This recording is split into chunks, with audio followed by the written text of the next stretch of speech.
احمد بانم سرقدنا ولك خميم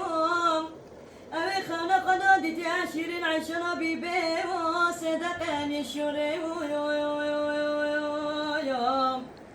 دندي بيجي هوا چارده دندي بيجي گردی نمیجاس بده دندي خود خونه گوش دادنه ندا کار شوره آخ یمان و یمان و یمان و یمان احمد بانم بیان اسپیده رو بیاش خویم به چواد که بدعا درقن نوش بخودیم سرکتی حول قصریم الگتری از تقمدنیم دویجی تاوی داودنیم احمد بانه بیان و بانه قصریم بری قده علی مالیم گازت کت خلام نامالیم دبیجی بابه منو بری خواب در تول خانه جان قمر درین تول خانه او قوده که زیتی رشنه سر پشته زینه معنا کشید نسر پشته وزی بری خادم سفره پشت خادم سره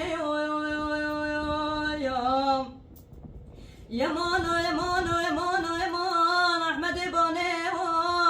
بری خاده سفر پشت خاده و غریب اوی قونه غصه شب و سر و جانه حاجت که بروی در کفت یه سر رونکی بری خاده تی پیرامنه که کال الوقتیان بریم بله دمیجی بری صوفی دنیم از بخت داو تو بخت خودیم دبوم بجاره که مسلم دبیجی تخیر لاکی 14 ساله دیچی باجر مسلم دبیجی آتو خانم شیرین عیشون حبیبی صدقنی شونه هندی بیجم ایوا چارده دندی بیجم گفتی نوجاس بده دندی خود خونه گوش دادنه ندا کار شونه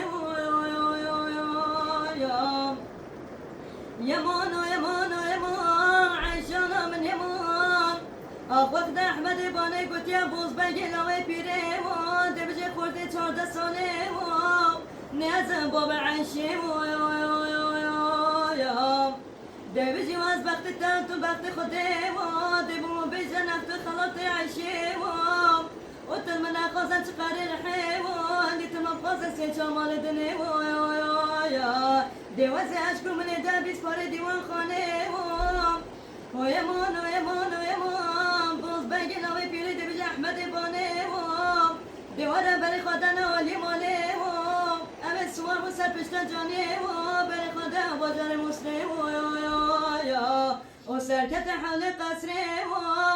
بابا عیشی دبیج بینه که چامنه تاسه که آوه بو میوانه میم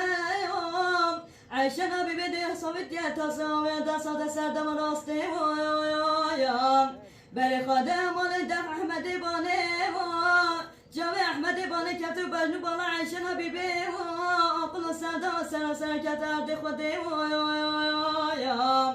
عیشه دبجه جاره من کشتر عبد خوده آل احمد بانه رابیا شرد خوده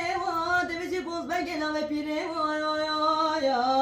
دمو ببرن نفت خلاط عیشه مطل من خوازه چقدر رحم هندت مقاز مالی دنه وزیدنه بیس پاره دیوان خانه دویجه بوز بگل و پیره دمه که چاخه عیشه نبیبه نازه بودانم تخت بکنی و صوت و اسحالیاش قابلت عیشه و یمان